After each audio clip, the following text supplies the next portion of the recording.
In June of 1813, Laura Secord overheard the secret plans of the American soldiers in occupation. If you raise your sword against Fitzgibbon, Upper Canada will be broken. How many men can we muster? 500 infantry, battery of artillery, my dragoons. Fitzgibbon can't manage more than 50 men, small bandit natives.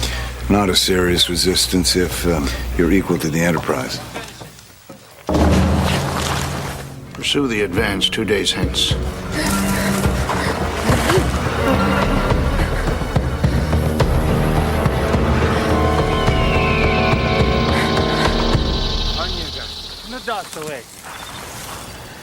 Take me to Fitzgibbon. Laura Secord delivered her message to the Canadian troops. The Kahnawake Mohawks forced the surrender of 500 Yankee soldiers, and the American invasion was stopped. What up, Mike? Toronto. VK on the beat. Check. I'm in Toronto, where you wanna get the city love. I'm from Toronto, where you wanna get the city love. I'm in Toronto, like we wanna get the city love. My city love me back for my city love. Welcome to episode 1614 of Toronto Mic'd, proudly brought to you by Great Lakes Brewery, a fiercely independent craft brewery who believes in supporting communities, good times, and brewing amazing beer. Order online for free local home delivery in the GTA. Palma Pasta. Enjoy the taste of fresh, homemade Italian pasta and entrees from Palma Pasta in Mississauga and Oakville. RecycleMyElectronics.ca. Committing to our planet's future means properly recycling our electronics of the past. Building Toronto Skyline, a podcast and book from Nick Ioannis. And Ridley Funeral Home, pillars of the community since 1921. Today, returning to Toronto Mic'd, it's the Member of Parliament for Timmins, James Bay. It's Charlie Angus. Welcome back, Charlie. Hey, thanks so much for having me back on your great show. And it won't be the last time because you promised me there'll be an episode that is absolutely devoted to your latest book, Dangerous Memory, Coming of Age in the Decade of Greed. Yes, the book's doing very well, and it's a story of Toronto. It's a story of who we are and end up in a world that is as precarious and frightening and dystopian as it is. How did all that happen? Well, we go back to the 1980s. We look at the 1980s in Toronto and around the world and the decisions that were made then that continue to haunt this young generation, but also going back to that time, to the incredible stories of resistance and culture, movements that were happening that I think would inspire us today to get up off the couch and say, yeah, let's fight back. Well, you've got my attention here, Charlie. So I'm hoping I'm going to look in the eye. So this came together very quickly because quite frankly, I put out a call. I said, Charlie, I need you. Like you saw a bat symbol in the sky. Man, that Gotham thing you've got, because we've got a Gotham criminal south of the border, but you got a positive Gotham symbol, and I came driving into Toronto just to be here. Quite literally. So this is no joke. Like late yesterday afternoon, I'm like, I need Charlie Angus, and I need him in the basement, and I need to talk to him. This is how I'm feeling, born and raised here in Canada. And I'm like, if I need Charlie, others might need Charlie too. So I put out a call, like, Charlie, I know you're the MP for, Timmins, James Bay, but can you be in my South Etobicoke basement Monday morning? But here you are. Here I am. Okay, that's amazing. These are different times, my friend. People need voices. They need resistance. We're dealing with a time that 2025 is going to be a year of upheaval. So Charlie Angus gonna do whatever he's got to do to roll up your sleeves. Roll up the sleeves and fight back. Okay. Well, that's what you're here for, and we're going to get right into it. So I do want you to promise to me that you'll return at some point just to talk about Dangerous Memory, Coming of Age in the Decade of Greed. Today we have a bigger topic to discuss, but I want you to focus on that next time you visit. Will you return and talk to me about this book? I will return to talk to you about this book because I think it's a really important story, and I think there's so much your listeners are going to say, wow, yeah, okay, yeah, that happened, right. I just didn't put all the pieces together. See, I think this particular podcast, we're already collecting a lot of these parts. We really do need, you got the template there with the blueprint where how it all fits together, what it all means in 2025. So we're going to do that episode. I just want to remind the listeners that you have been in this basement before. It was June 7th, 2024. That's less than a year ago. It was our episode 1503. I wrote a description at the time. Mike chats with punk rock MP Charlie Angus about why he's not running in the next federal election. I'll ask you about that again in a moment. Forming L'Étranger with Andrew Cash and his past and present with Grievous Angels. We talked for an hour. We won't talk that long this time, but I'm glad you're here. I personally have been insulted by the suggestion that Canada would even entertain this idea of joining the United States of America. I'm going to open this up by playing a very brief clip from the incoming president of the United States of America, Donald Trump. I guess we're talking on the 13th, so 1 week from today is Inauguration Day. But here's what Donald Trump said just the other day. Are you also considering military force to annex and acquire Canada? No, economic force. Because Canada and the United States, that would really be something. But why are we supporting a country, 200 billion plus a year? Our military is at their disposal. All of these other things, they should be a state. That's why I told Trudeau. The mic is yours, Charlie. I'm going to sit back and listen. I need your reassurance here. I need you to stand up for the country I love. Talk to me as a sitting MP in the government of Canada. Talk to me.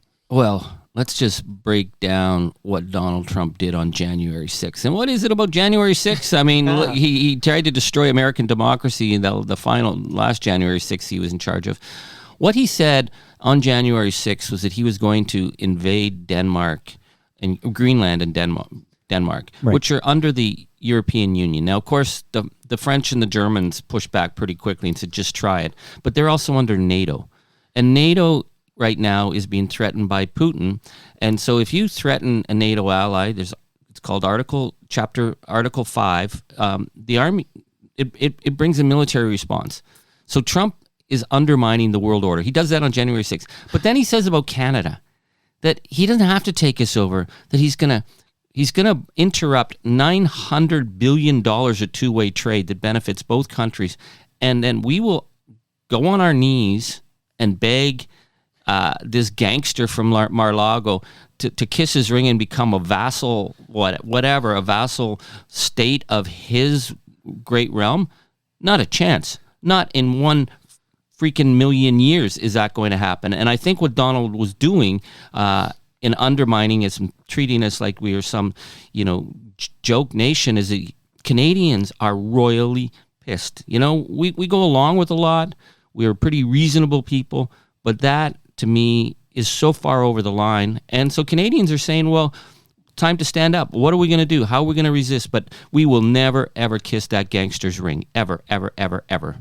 Well, that's music to my ears. I know you're a great musician, but that's music to my ears right there, Charlie. And what kind of irked me, I'll be quite frank, because, Steve Pakin's been over here 100 times. We love that guy on the agenda, on TVO. But it feels like there's some sane washing going on where there's like legitimate journalistic institutions are having conversations about what this would mean for Canada if Canada joins the United States of America, where I'm sitting here in South Etobicoke, non-starter. What are you talking about? United States would have to they'll have to invade with military force if they want Canada to join with them. I'm really concerned about the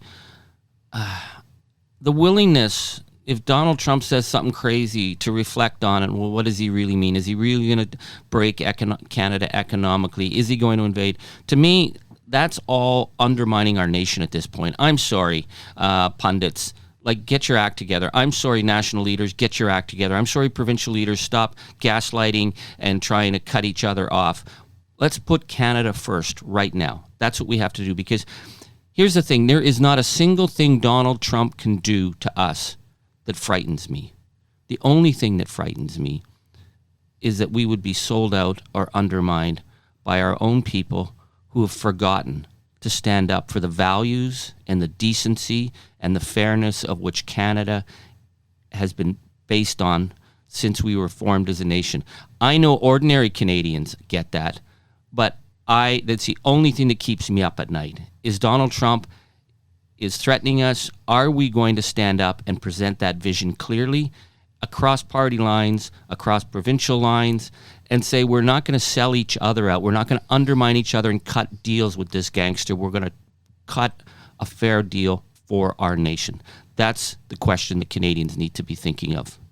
Well, yeah, it's a very unstable time with regards to federal leadership right now. As you're well aware, they're going to have a new Liberal leader, so a new prime minister, and then it's inevitable. And what time is it, Charlie? I got to check. But inevitably, there'll be a federal election. You've told the world, you've told me, you're not running in this next election. Is that, you haven't changed your mind?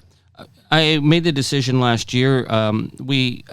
They changed all our electoral boundaries, and in Northern Ontario, where my riding, just for people in Toronto to know, my region is bigger than the United Kingdom. I have many communities without roads. I long ago got over my fear of flying in small bush planes. I've traveled by freighter canoes. I've traveled by helicopter to get to isolated communities. And for the next election, they decided that I was somehow my region was overrepresented, so they've added an extra 20,000 square kilometers, hundreds of kilometers of new highways, about a dozen communities I've never been in before. And after 20 years, I just wasn't up for having to do... For me, politics is local. It's about sitting at a coffee table. It's about sitting at a Legion. Throwing all that extra in, to me, wasn't what I was going to do. But I want to say this. Just because I'm not going to be sitting in Parliament doesn't mean I'm giving up as being a voice and an activist for Canada. I felt that if I stayed and took on all that extra mileage and driving and all that organizing in all the communities, I wouldn't have the energy and the time to be able to bring forward perspectives that I think we need now. So I don't know how much my point of view matters or doesn't matter, but I'm really committed to being there in a new way, and I'm going to figure what that is. Stay tuned, folks, but I feel we need voices in Canada at this time. Okay, I'll be tuned in, as you know, but there is something to that title, Member of Parliament, that I feel like, and again, I can't vote for you. You know, here I am in South Etobicoke, a long way from Timmins, James Bay. But I feel like we need your voice now more than ever. I've been paying very close attention to what people have been saying since started as like a bit of a... I think I never found it funny, but some people said, oh, that Trump is just joking around. He's kind of calling Justin Trudeau the governor of the great state of Canada, the 51st state. And it's this, never felt comfortable with it because I don't trust the guy as far as I can throw him. But this joke was kind of, okay, he'll move on to other things. He'll get distracted by a shiny thing over there and he'll forget about Canada. He probably can barely find us on a map. And it didn't go away, and it kept coming back, and it kept coming back. And now I would say that it feels dangerous, dare I say it, like something dangerous is brewing, like this is real, this matters. And voices like yours, you're one of the few voices that has been really, I was listening to Jean Chrétien the other day, and he wrote a piece for the Globe and Mail, and I was thinking, maybe Jean Chrétien at 91 years old should run for leadership of the Liberal Party and take another stab at that, because you, him, Elizabeth May, there's a few other voices that have been loud and proud. We need you now more than ever, Charlie. Well, I appreciate that. I have been speaking with a number of people across party lines, inside politics, about where Canada needs to be and how to position ourselves. Yeah. I will say, November 5th, I went home to bed when I started seeing the returns come in because I didn't want to see how that story ended. I knew. I woke up the next morning feeling like I had the worst hangover of my life. I didn't want to get out of bed, and right. I'm going to tell you this story. I haven't told anyone. Okay. My wife called me, and she said, "Have you issued a statement yet?" And I said, "Statement about what?" She said, "You know." I said, "What am I going to say?" I mean, they elected a gangster. He's bringing in a pack of grifters and thugs. American democracy has sold itself down the river. She said, you need to be a voice. You need to stop whining about how bad the world is. You got to start doing stuff. So I started then trying to articulate a vision of what it means to resist in the age of Trump, what it means to stand up for Canada. I've been doing that consistently, which is perhaps why I've gotten attention, because I've been one of the consistent voices. I will continue to be that voice, whether or not I'm driving endless amounts of highways in all kinds of small towns all through Northern Ontario, or whether I'm going to find a new way. But I feel that those voices, and I'm not the only one, but we got to start coalescing the voices to stand up and put Canada first, and not having people sell us out with these side deals that they're trying to cook up in Mar-a-Lago right now. So I have some very pointed, specific questions for you, Charlie. That Great Lakes beer isn't free. You got to earn it here. Okay, so do you find it easier to stand up to Donald Trump when you know you're leaving in 2025? There will be a federal election in 2025, and your name won't be on the ballot. I haven't really thought about it either way. I just felt this is a moment in history, and I am a student of history. I do a lot of reading, and I realized what we've got ain't going to cut it. So if I was in Parliament or not, speaking up is what has to get done. I think I've ruffled a few feathers doing that, but yeah, we got to ruffle feathers. Canadians in the punditry class and the political class need to recognize that our sort of high school dramas that we love to play out on our national media and in our political scenes, and who's backing who and who's on the ins and who's on the outs. Like, nobody cares anymore, dudes. Like, our nation, our sovereignty is being threatened. That's job one. Reassuring Canadians, reaching out to Canadians. I'm getting an incredible response across party lines, across age groups, from people who are saying, yeah, I'm a proud Canadian. I'll do what I got to do. What do we do? So what do we do next? To me, that's the question now, but it's about putting our values first. Well, I'm going to ask you in a moment what we do next, but a couple of quick, like I said, very specific questions. So there are some very famous Canadian Trumpers out there. I'm thinking of a couple of hockey heroes. One guy, I slept on a bed with sheets with this guy all over these sheets as a kid. I had Wayne Gretzky sheets, and I loved Wayne Gretzky. I'm so heartbroken by this guy. But Wayne Gretzky, Bobby Orr, I missed Bobby Orr's whole career, but I respect what that man did to that. That's unbelievable. But Bobby Orr, Wayne Gretzky are admitted Trumpers, if you will. They're out of the closet. Do you wish they would speak out? They've been noticeably silent since Donald Trump has been talking about, essentially using force to make Canada part of the United States of America. Well, I think back in the day, I probably watched every one of Wayne Gretzky's games. I hated the Boston Bruins, but boy, I cried when Bobby Orr couldn't play anymore, But when Donald Trump announced that he wanted to run Wayne Gretzky as this puppet candidate, I thought, that's what Putin does. Yep. Putin creates these puppet candidates that he's running. This isn't what you do in a democracy, and Wayne Gretzky should be ashamed of himself. Absolutely ashamed of himself. Don't bother coming back to Canada if you're even willing to consider being a puppet candidate. You should do the decent thing and say, in no way would I ever undermine my country. Wayne, you failed us. I wrote a piece on TorontoMike.com the other day. A piece. It sounds so big when it's a piece, right? Like, you write pieces. I wrote a quick little article. Where are you, Wayne? Like, the silence from Wayne is like, I want to retroactively go back and maybe I should have been, I don't know, let me think, Rick Vibe sheets or something, you know what I mean? Let me go back and rip up those Wayne Gretzky sheets I slept on. Cement Head Semenko would have never sold us out. Right. Bobby Clark would never have sold us out. Wayne Gretzky, I'm sorry. When you're being touted as a puppet candidate for a gangster from Mar-a-Lago, you need to do better. Stand up for this country. Stand up. That you're supposed to be a proud Canadian. Quick fun fact you already know, but when Bobby Orr was hurt during the 72 Summit Series, they were working him out in Toronto. I think it was at Maple Leaf Gardens, but I could be Varsity Arena. But they needed a goaltender because they were just trying him out on the ice during the 72 Summit Series. And there was a goalie there who was playing for the Toronto Marlboros. Do you know who that goalie was? Who ended up helping Bobby Orr see if he could play for the 72 Summit Series? No, who was that? Ready for this? Yes. Greg Keeler. No. Really? Greg Keeler was a goaltender of the Toronto Marlboros, happened to be on the ice, and they needed a goalie just to give Bobby Orr a chance to work out through this injury, see how he was. And Greg Keeler was the man who was tapped on the shoulder for that responsibility. Well, fun fact, I am not the worst hockey player that was ever born in Timmins, and Timmins has put out some great hockey players. But I would say if you pick the top 10, I would make the cut for worst in Timmins. But Bobby Orr's aunt lived down the street. And we used to go stand outside her home believing that one day Bobby Orr would visit, and he never did. Oh, come on. That's a great story. All right. Now, a few more pointed questions. Again, I know we talked about 30. It might leak into 40 minutes, but here, we're going to cover a bit of ground here because I honestly needed this conversation. And I'm really glad we did it on such short notice. And here you are in the flesh. I didn't want to Zoom it either. I'm like, get him in the basement. Okay. If and when, and that's a weird way to phrase it, but let's assume that Pierre Poilievre becomes Prime Minister in 2025. Pierre Poilievre becomes Prime Minister of Canada. Do you trust that Pierre Poilievre will protect our sovereignty in this nation? I'm going to say something bluntly that I've never said about any other political leader. I don't believe Pierre Poilievre is fit to lead our nation. I've known this man for 20 years. I believe he's a political arsonist.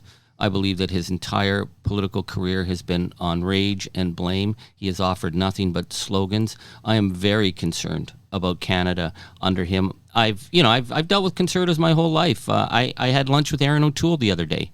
And Aaron said to me, "Gee, Charlie, you're actually saying nice things about me these days, I hear in Parliament." I said, "Well, Aaron, now that you're gone." But Aaron was helping veterans. He had asked me to come to a lunch of supporting veterans, and I said, "Yeah, I'll come out, Aaron." That's the kind of man Aaron is. Mr. Poilievre, my real concern is that he's built a caucus around people swinging for the rage algorithms. And I think that's a real dangerous thing in politics now. Feeding people rage, feeding people distrust of each other, feeding people constant blame is what's undermining Canada and blurring the fundamental differences between a Canada that we always known and the United States that is dysfunctional. So I'm very concerned with Mr. Poilievre getting a majority, a supermajority. If it looks like, I think if it goes any longer, it's going to start to crack for him, because once people see what Trump are up to, they're going to know what MAGA Maple is. They're going to know that Elon Musk support. I think it's going to start to damage Mr. Poilievre. But pretty blunt, I don't think this man should be anywhere near the reins of power at this time. Some real talk right there. It's a bit of a perfect storm, right? And this happened provincially here in this province, where the Liberal Party was fractured and the votes moved to the Progressive Conservative Party, and then you have a couple of, probably 2 going on 3 majorities for Doug Ford. So we may have a perfect storm here where, and I'm curious what your thoughts are, having a provincial and federal Conservative government with majorities. Well, nothing happens until election night. That's it. That's how things are decided. Of course. What concerns me about Doug Ford playing Mr. Man of the People is that I feel like there's been this endless grift. I mean, we've got no medical emergency wards in so many of our small towns, but you can get Coors Light at the corner store, and that's supposed to be a benefit. I'll admit Mr. Ford is down there and he's waving the flag for Canada, and I'm not going to attack him for that. Daniel Smith is down in Mar-a-Lago. I'm very concerned about that, because I think Daniel Smith would sell out the country in a second to cut a side deal for Suncor and the Imperial Oil. But what we don't need, I think, at this time is this kind of one-off trying to cut side deals, help us, screw the rest. That's not a Canadian approach. And the problem right now is we have a vacuum at the federal level.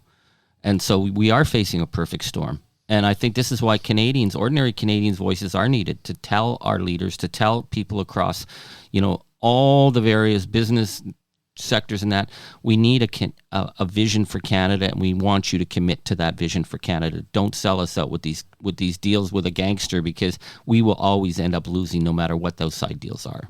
Yeah, the only way you cannot lose is if you don't play. But we have a situation on our hands here, Charlie, as you know, this real situation where I don't think there is a person out there who would put up their hand and say, "I'll run for leadership of the federal Liberal Party," that would reverse this course that we seem to be on. I don't think this person exists. So Mike, I don't know, do you have a preference of, do you care who ends up leader of the the federal Liberal Party? Well, I think the problem is that Chrystia Freeland blew up the ship on the Prime Minister on the chance of him getting his mini budget. The New Democrats, how did New Democrats turn around and say, well, we'll support a Prime Minister who his own caucus won't support? They're all infighting. We are moving to an election, so certainly New Democrats are going to be pushing get as strong a position as we can. My concern right now is that we are in the perfect storm. We are in the absolute center of the political tornado, and everyone's arguing, well, give us till March and we'll figure out who's going to be captain of the ship then. That's what worries me. Well, I'm also worried. That's what you're here for, Charlie. So here's some more pointed questions on the way out, because it's not every day I get Charlie Angus in the basement here. The only way Canada, and I said this earlier, and this is, I guess, more my opinion than anything, but the only way Canada joins the USA is if the USA invades and conquers us with military force. So I'm curious, because you're a sitting MP, if that happens, are we fucked? Like, what is this? Is there even a plan in place for what we do when our closest ally attacks? I don't see that happening. Right now, we are still with NATO, and Article 5 of NATO means Germany, the EU, the Brits, Denmark, everybody else has to come to our aid. I don't see that happening. But, Canada has a long, proud tradition of resistance. We are second to none when it comes to the blood that has been spilled around the world defending democracy. I think what we need now is that sense of Canadian unity, that sense of Canadian resistance, Canadian purpose, to send that message that, no, we're not going to be your pushover. And the idea that you're going to economically break us, okay, these tariffs are going to be hugely impactful, but they're also going to be hugely impactful on the United States. Right. But when you're telling us that we will give up our nation because we've lost jobs, that ain't going to happen. So maybe we are going to be in for a rough ride. I think we are. Let's not sugarcoat it. But America is going in for a super rough ride right now. And how long is Donald and Elon and the rest of those grifters going to be able to keep playing these hot button games if Americans start seeing the trade across the Canadian border shutting down their industries? So I say, let's just be strong. Let's not panic. But let's make sure that none of our leaders are down there kissing the ring of that gangster now. Yeah, those images of the Premier of Alberta at Mar-a-Lago partying with another guy who I'm going to ask you about in a minute, because I'm going to ask you if there's any way we can strip him of his Canadian citizenship. But those images are disturbing. And even when Doug Ford threatened to cut off the energy supply to the United States, I think Danielle Smith was very quick to say, we're not in on that deal. Like, we're not threatening any such thing. Well, Danielle Smith has run on disinformation and conspiracy. Right. She's gaslit the country to play to a small fringe in Alberta, which really disturbs me. I'm going to say, of all the places I've ever played as a musician across the country, I love Alberta the best. I love Albertans. My wife's an Albertan. I've spent a lot of time out in Alberta working with energy workers and unions out there who are also super smart and progressive. But she has this base that she plays to. But she's also working, I think, fundamentally as a front for Canada's oil giants, who are not good corporate citizens, who are not stepping up in the time of climate crisis. And when I see her down there with guys like Kevin O'Leary, when I see Ted Cruz down there, when I see, now Rick Hillier, Hillbilly Bandit trying to get in on this, I'm thinking, come on, Canada, are these the people who are going to sell us out? Do better. Oh, my goodness. Yeah, and you mentioned Kevin O'Leary's name there. He's the guy. Can we strip him of his Canadian citizenship? This feels like treason to me. Oh, it is treason. It's absolute treason. This punter has no mandate to speak for anybody. He's a grifter. Grifters love grifters, and grifters are going to grift. But I'm sorry, you are undermining our nation at this point. And I think if the Premier was down there at that time, she should have socked him in the face if she was a true Canadian. I agree. Where is your wife from in Alberta? My wife's from just outside of Edmonton. My in-laws all worked in the oil patch, but decent, hardworking people. Okay, so my wife's from Edmonton as well. So. Redmonton. Yeah. She went to University of Alberta. So did my wife. Okay, my wife moved here in her early 20s, but... so did my wife. Yeah, her parents still live there, so a lot of Alberta going on here. My goodness gracious, okay. So we're almost done here. Charlie, amazing to have this conversation. I already feel better. I feel like rejuvenated here, but this 25% tariff, Trump talks about this fentanyl coming over the border. I need you as a sitting MP to give me some facts here. It doesn't pass my sniff test. What are the facts here? Well, if you listen to Pierre Poilievre, the reason all our fentanyl is going over the border is because Justin Trudeau created an opioid crisis. That's what they say. That's what these people are saying. You know, we have thousands of people who are dying from the opioid crisis. And we know that the opioid crisis comes from what happened with Purdue Pharma and OxyContin that was legally set up in the United States and came over and destroyed our communities. But I don't hear Donald talking about fentanyl right now. He's moved on to something else. But what worries me is what I've had seen conservatives getting up in the House and repeating Donald Trump's lies about that our border is somehow some kind of international fentanyl ring for the innocent United States. Come on. As someone said, Canada is like, you know, living upstairs in an upstairs apartment above a meth lab, right? Like all that crazy that's south of the border, it spills over with their illegal guns, with their illegal drugs. And for us to be blamed for it is ridiculous. To have any of our politicians repeat those lies is super ridiculous. So I don't think Donald gives a damn about the porous border. I don't care how many people Doug Ford says he's going to put on it. These are all, he's gaslighting us to create a fight with us. So let's not roll over for this dude. Well, this brings up a bigger discussion for another time about this age of misinformation we live in, where with social media and I mentioned the sniff test. Every time I read, even in sources I trust, I always give it a sniff test. Like, does this compute with me? You know, do I need to dig in, corroborate with a different source or whatever? But when people are just reading something, they don't know where it's coming from, but it was on their Facebook, it was on their, you name it, on the Twitter, and they take it at face value. We have a crisis of misinformation, Charlie. This election is going to be something we've never seen before. Whether democracy can actually even survive it, I don't know. We saw Elon Musk is out there for Pierre Poilievre. We saw how Elon Musk is toking his algorithms of rage and hate. My Facebook feed is full of really grotesque, hate-generated AI. Now that Zuckerberg is going all in on misinformation. Right. And Poilievre says he's going to shut down CBC on day one. I mean, whether or not you like the shows on CBC or not, once we lose those sort of national voices, then you're going to be fed this hate slop. And democracy needs accountability. Democracy needs a second voice. It needs fact-checking. And disinformation is about destroying democratic accountability, and it's the billionaires like Zuckerberg and Musk who are definite enemies of democracy right now. I hope the CBC threat has worried me since the moment I first heard it uttered. I think it's a very important institution in this country. I don't think they're kidding. I mean, I see them in the House. They laugh. They talk about taking down CBC. You know, in my region, isolated communities that are held together by that radio band of the morning show, telling what's happening from community to community to community, from all the way up in High Cree country and in Upper James Bay, all the way through all our isolated towns, our francophone communities. Like, Canada is held together by those voices of reason and decency, and that's why the rage mob hate it.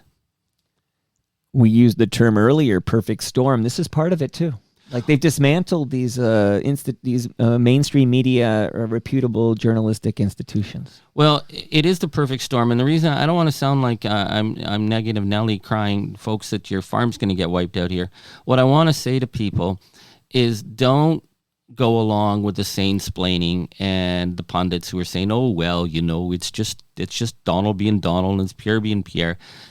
There are real serious consequences that are going to face us in 2025, and Canada can stand up and Canadians can stand up to it. I think we need to just be sure of ourselves and not go along that this is somehow normal. This is not normal. So we're going to need to see people standing up and doing better and speaking up. People should speak up continually. Don't be afraid to speak up and hold your public officials accountable. We got to hold, and we have to hold on to each other.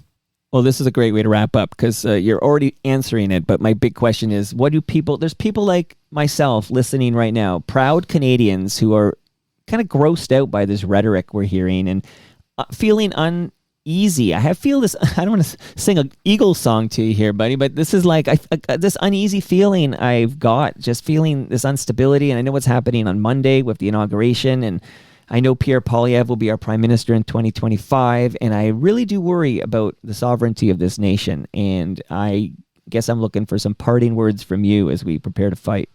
Well, we're going to need to do a number of steps. Number one, folks, I think you gotta get off the doom scrolling. We have to rewire our brains. Elon Musk got into our brains because we doom scroll. We got to stop that.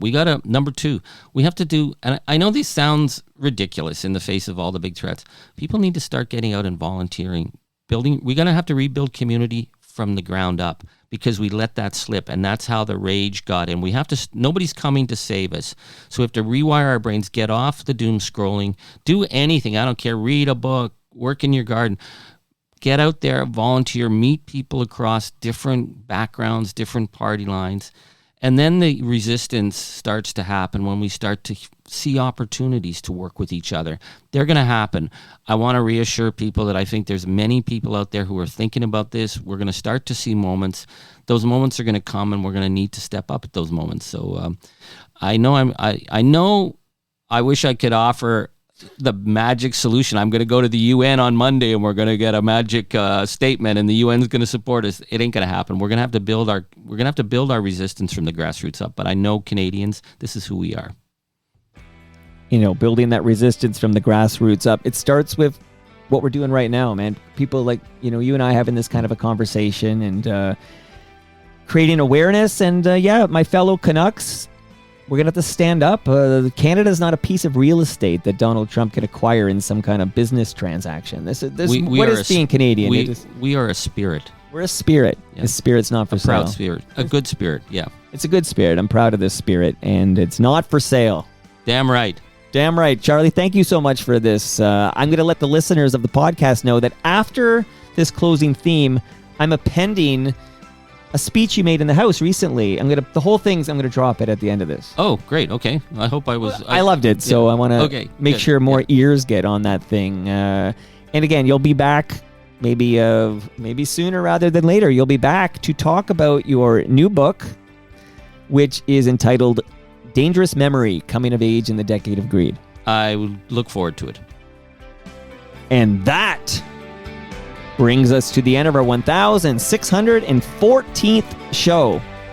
Go to torontomike.com for all your Toronto Mike needs. I'm on Blue Sky. I'm enjoying Blue Sky, not currently owned by Elon Musk nor Mark Zuckerberg, and I'm at torontomike.com on Blue Sky. I'm also very happy that Charlie Angus is posting quite regularly on Blue Sky. What's your Blue Sky address, Charlie? I think it's Charlie Angus 104.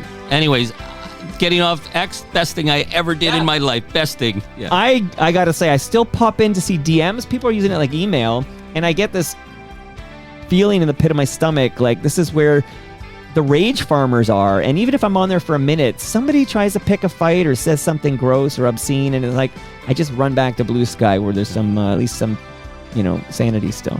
So thank you for being on Blue Sky. Thank you, and Blue Sky, definitely nothing but blue skies from now on. Much love to all who made this possible. That's Great Lakes Brewery. That beer's for you, Charlie. You're going to take that fresh beer. Oh, man, you're buying me with a beer. That's okay. Fresh craft beer from Great Lakes. Palma Pasta.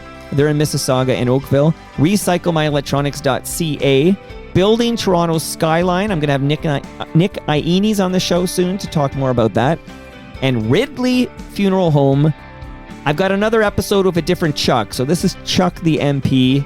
My next episode is Chuck the security guard from the all-night show on CFMT. Chaz Lawther. It's going to be amazing. See you all then.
amplify the distortions that are coming out of Mar-a-Lago and Donald Trump.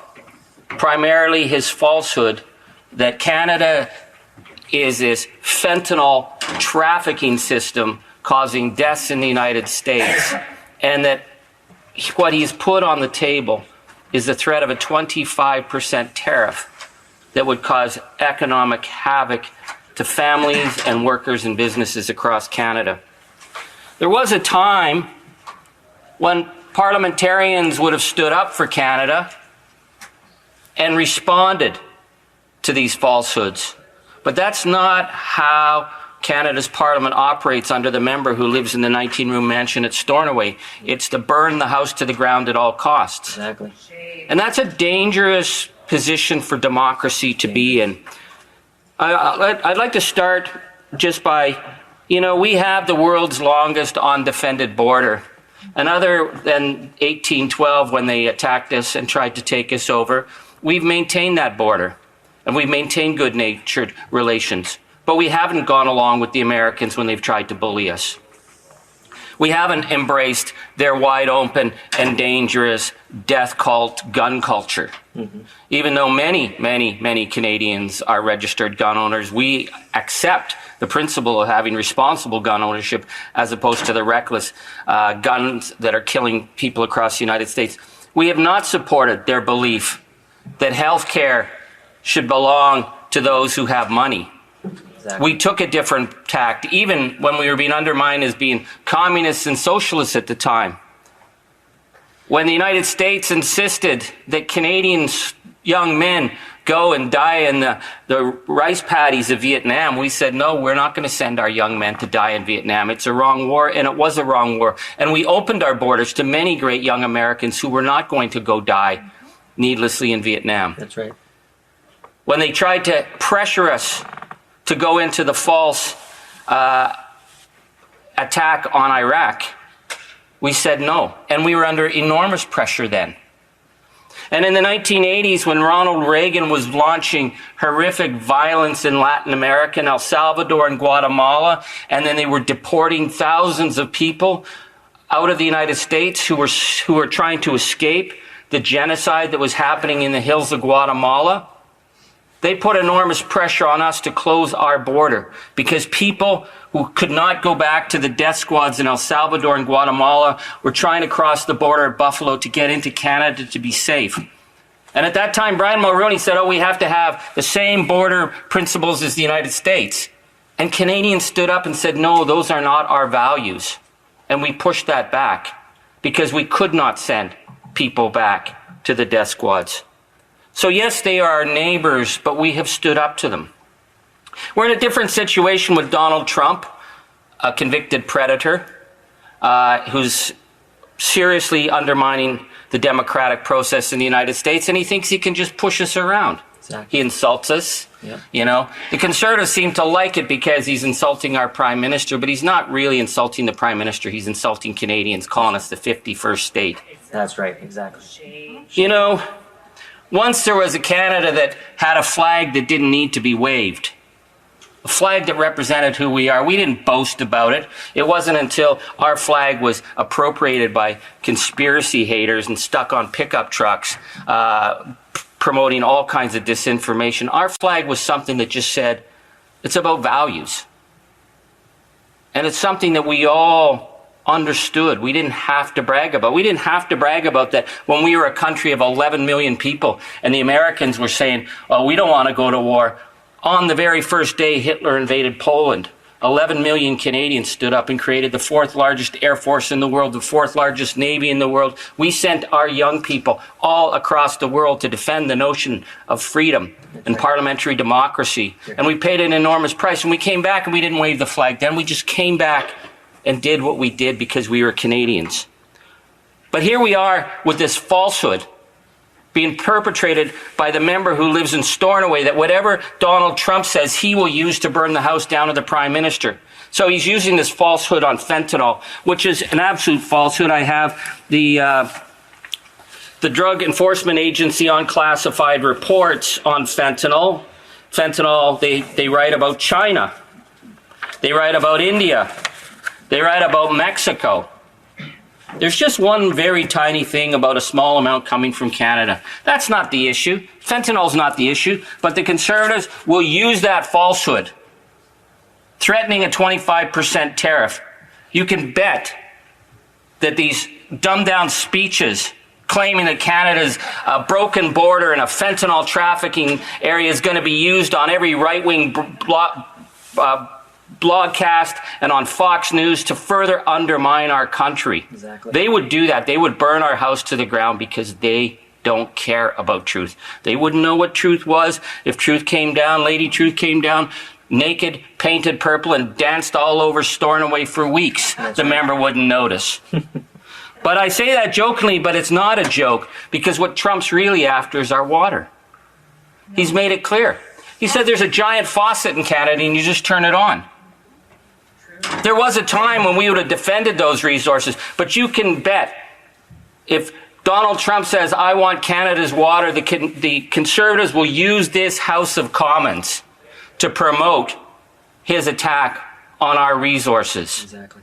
To take what they can take, because they don't take us seriously. They think they can push us around, and they can only push us around if we have fifth columnists. You know, fifth columnists was what they called Franco's people, who undermined the defense of democracy in Spain. People who would undermine their own country to score a point. Another term was quislings. Yeah. We need to stand up to Donald Trump, not to be boasting like he boasts and not to be threatening like he threatens, but to stand for Canadian values. Hear, hear. That no, we will counter falsehood with truth, that we will be a good neighbor, that we will protect our border, but that we will not be pushed around, not the way the member who lives in Stornoway will amplify falsehoods and misuse the House of Commons, knowing that it is putting Canadian jobs and families directly at risk, because they don't care. Yeah. They don't care because it's about burning the house to the ground to get to the Prime Minister. So I'm not even going to go down into the gutter with them where they make these falsehoods about how the Prime Minister, who I don't agree with on hardly anything, that he somehow created the fentanyl crisis that caused thousands of deaths. That's an ugly falsehood. It's just a straight up lie. But they use that all the time. But to have them come into the House of Commons and talk about defending the border, when under Stephen Harper, they trashed border security. That's right.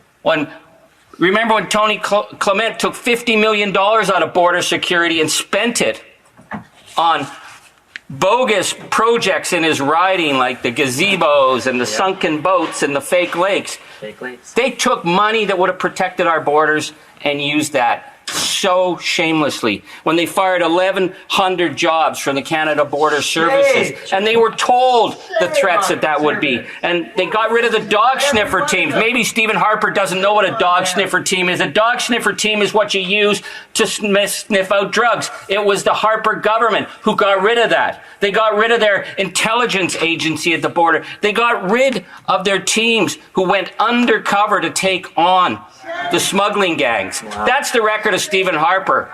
So when they come in this house and pretend they stand for Canada, we know they don't stand for Canada. When they come in this house and say they'll stand up on the world stage, we know that they supported Putin and undermining the votes for Ukraine. Yeah. And when they say they'll defend the border, they're only defending the interests of Donald Trump, and they would sell us down the river, but not on my watch, not on our watch, not ever. We will stand up for Canada. Hear, hear.